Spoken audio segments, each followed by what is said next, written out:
Assalamualaikum warahmatullahi wabarakatuh. Perkenalkan, nama saya Azhar Raffinta Pratiwi, mahasiswa Universitas Syarsi Prodi Akuntansi. Di sini saya akan mempresentasikan tentang program audit laporan keuangan PT Mandam Indonesia Tbk per 31 Desember tahun 2020. Di sini ada gambaran kantor akuntan publik.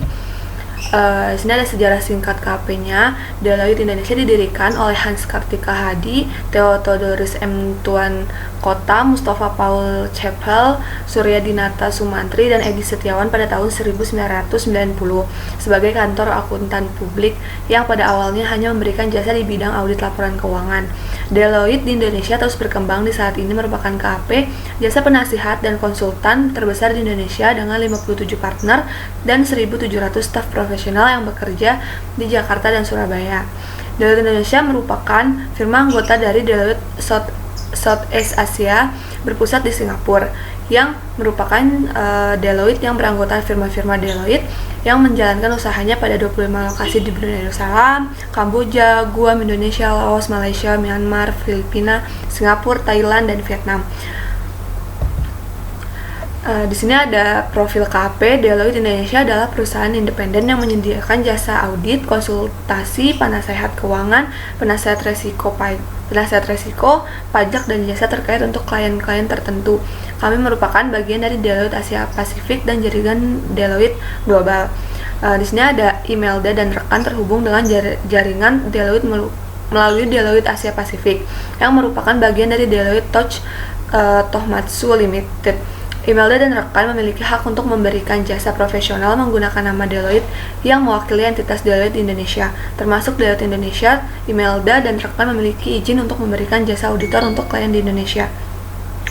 Nah, lokasi KP-nya itu di Jakarta, namanya itu Imelda dan rekan, tepatnya di Plaza Office Tower 32 floor, Jalan MH Tamrin, Kavling 28 sampai 30. Nah, jumlah cabang KP-nya itu cabang terbesar KP-nya itu ada 2 kantor terletak di Jakarta dan Surabaya. Nah, jumlah partner KP-nya itu ada 57 partner. Dan di sini ada gambaran PT Mandam Indonesia Tbk. Yang pertama itu sejarah PT Mandam Indonesia Tbk. Secara singkat saja, PT Mandam Indonesia Tbk berdiri sebagai perusahaan joint venture antara Mandam Corporation Jepang dan PT The City Factory. Perseroan berdiri dengan nama PT Tancho Indonesia dan pada tahun 2001 berganti menjadi PT Mandam Indonesia Tbk. Pada tahun 1993, Persero menjadi perusahaan ke-167 dan perusahaan joint venture di Jepang ke-11 yang mencatatkan sahamnya di Bursa Efek Indonesia.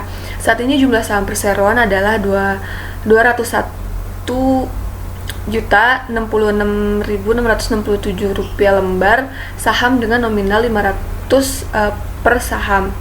Kegiatan produksi komersial perseroan dimulai pada tahun 1971, di mana pada awalnya perseroan menghasilkan produk perawatan rambut, kemudian berkembang dengan memproduksi produk wangi-wangian dan komestik. Perseroan mempunyai 2 lokasi pabrik, yaitu pabrik Sunter yang khusus memproduksi seluruh produk kosmetik perseroan, sementara pabrik Cibitung berfungsi untuk memproduksi kemasan plastik dan juga sebagai pusat logistik. Kemasan plastik dikirim dari Cibitung ke Sunter untuk diisi, kemudian barang jadi dikirim kembali ke Cibitung dan didistribusikan melalui pusat logistik. Dan perusahaan ini tuh bergerak di bidang industri komestik, termasuk pasta gigi dan industri sabun dan bahan pembersih keperluan rumah tangga. Di sini ada dewan direksinya. Yang pertama itu ada presiden direktur atau CEO yang bernama Masahiro Ueda, dan wakil presiden direkturnya itu Effendi Tandi, dan selanjutnya direktur managing seniornya itu Keok Hee Chong, dan direktur seniornya itu Norihito Azuma, direktur senior yang keduanya itu Tiurma Rondangsari, dan direktur lainnya itu ada Hirokazu Kagami, Sanyata Adi Saputra, Lian Jani, dan Keigo Kajiwara. Di sini ada pemegang saham. Yang pertama itu pemegang saham shareholdernya itu Mandam Corporation. Jumlah sahamnya itu 126.480.615 rupiah atau setara dengan 62,9%. Dan berikutnya ada PT Asia Jaya Paramita sebesar 22.858.260 rupiah atau setara dengan 11,4%. Dan selanjutnya pemegang saham publiknya itu Rp51.722.792 atau setara dengan 25,7%. Nah, di sini ada tinjauan.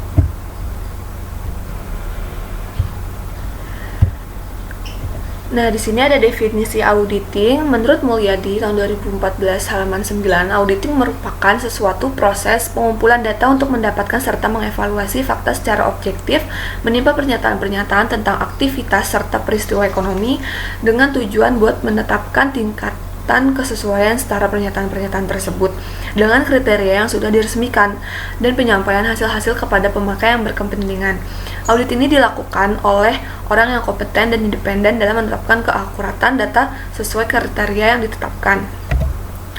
Di sini ada bukti audit, yaitu yang pertama pengujian fisik, yang kedua analitis, yang ketiga wawancara, yang keempat observasi, yang kelima ada konfirmasi, yang keenam ada dokumentasi, yang ketujuh ada rekalkulasi, yang terakhir yaitu ada perhitungan ulang. Nah, di sini ada prosedur audit. Menurut Haryono Yusuf tahun 2001 halaman 136, prosedur audit adalah tindakan-tindakan yang dilakukan atau metode dan teknik yang digunakan oleh auditor untuk mendapatkan dan mengevaluasi bukti audit. Nah, yang kedua itu ada pengujian pengendalian. Menurut Haryono Yusuf tahun 2014 halaman 455, auditor melaksanakan pengujian pengendalian untuk mendapatkan bukti yang cukup untuk mendukung penilaian tersebut. Pengujian pengendalian juga digunakan untuk menentukan apakah pengendalian tersebut efektif yang biasanya mencakup suatu sampel transaksi. Nah, selanjutnya itu ada prosedur audit pengujian substantif atas transaksi. Menurut Haryono Yusuf tahun 2014 halaman 459, pengujian substantif itu adalah suatu prosedur audit yang dirancang untuk mendeteksi kesalahan penyajian material pada tingkat asersi. Pengujian substantif golongan transaksi digunakan untuk menentukan apakah keenam tujuan audit transaksi telah terpenuhi untuk setiap golongan transaksi. Nah, yang selanjutnya itu ada prosedur analitis. Prosedur analitis menurut Alvin A. Arens dan kawan-kawan tahun 2015 halaman 263 adalah evaluasi atas informasi keuangan yang dilakukan dengan menganalisis hubungan yang masuk akal antara data keuangan dan keuangan. Nah, menurut Arens juga tujuan dilakukannya prosedur analitis ini dalam mengaudit saldo akun adalah yang pertama menunjukkan salah saji yang mungkin dalam laporan keuangan, dan yang kedua memberikan bukti substantif. Nah, selanjutnya itu ada pengujian substantif atas rincian saldo. Menurut Alvin Ahares dan kawan-kawan tahun 2015 halaman 483, pengujian substantif atas rincian saldo itu berfokus pada saldo akhir buku besar, baik untuk akun neraca maupun laporan laba rugi. Pengujian ini dapat membantu auditor untuk menetapkan kebenaran moneter dari akun-akun yang berhubungan sehingga dianggap sebagai pengujian substantif. Nah sekarang ke intinya, yaitu prosedur dan program audit perusahaan. Nah, di sini tuh ada prosedur audit pengujian pengendalian dan pengujian substantif atas transaksi untuk akuisisi atau pembelian PT Mandom Indonesia Tbk. Yang pertama itu ada mereview jurnal akuisisi atau pembelian, terus buku besar, master file utang usaha untuk memeriksa yang berjumlah besar atau tidak biasa. Nah, yang kedua itu ada memeriksa dokumen yang mendasari untuk melihat kepatutan atau dan autentisitasnya. Nah, yang ketiga itu memeriksa file induk pemasok atau supplier menyangkut yang tidak biasa. Nah, yang keempat itu memeriksa aset tetap yang diakuisisi atau dilakukan pembelian. Nah, yang kelima itu menelusuri dari file laporan penerimaan ke jurnal pembelian. Terus yang keenam membandingkan transaksi yang tercatat dalam jurnal pembelian dengan laporan penerimaan dan dokumentasi pendukung lainnya. Selanjutnya menguji ketetapan dengan memfooting jurnal dan menelusuri posting ke buku besar umum serta file induk utang usaha. Selanjutnya membandingkan pengelompokan dengan bagian akun dan merujuk ke faktor pemasok. Selanjutnya membandingkan tanggal laporan penerimaan dengan tanggal pada jurnal akuisisi pembelian. Selanjutnya ada prosedur audit pengujian pengendalian dan pengujian substantif atas transaksi untuk pengeluaran kas PT Mandom Indonesia Tbk. Yang pertama itu mereview jurnal pengeluaran kas, buku besar umum, dan file induk utang usaha atas jumlah yang besar atau tidak biasa. Nah, yang kedua itu menelusuri cek yang dibatalkan atau catatan elektronik yang menyangkut pengeluaran ke ayat jurnal pembelian terkait dan memeriksa nama penerima serta jumlahnya. Nah, selanjutnya itu ada memeriksa dokumen pendukung sebagai bagian dari pengujian akuisisi atau pembelian. Yang selanjutnya merekonsiliasi pengeluaran kas yang tercatat dengan pengeluaran kas pada laporan bank atau bukti pengeluaran kas. Dan selanjutnya membandingkan cek yang dibatalkan dengan jurnal pembelian yang terkait dan ayat jurnal pengeluaran kas. Nah, selanjutnya sini ada program audit pengujian pengendalian dan pengujian substantif atas transaksi untuk pengeluaran kas PT Mandom Indonesia Tbk. Nah, di sini ada prosedur analitis dan kemungkinan salah sajinya. Nah, di sini ada membandingkan saldo akun beban yang berhubungan dengan akuisisi pembelian dengan tahun sebelumnya. Kemungkinan salah sajinya itu yaitu salah saji utang usaha dan beban. Yang kedua, mereview daftar utang usaha untuk memantau utang yang tidak biasa, non-vendor, dan utang berbunga.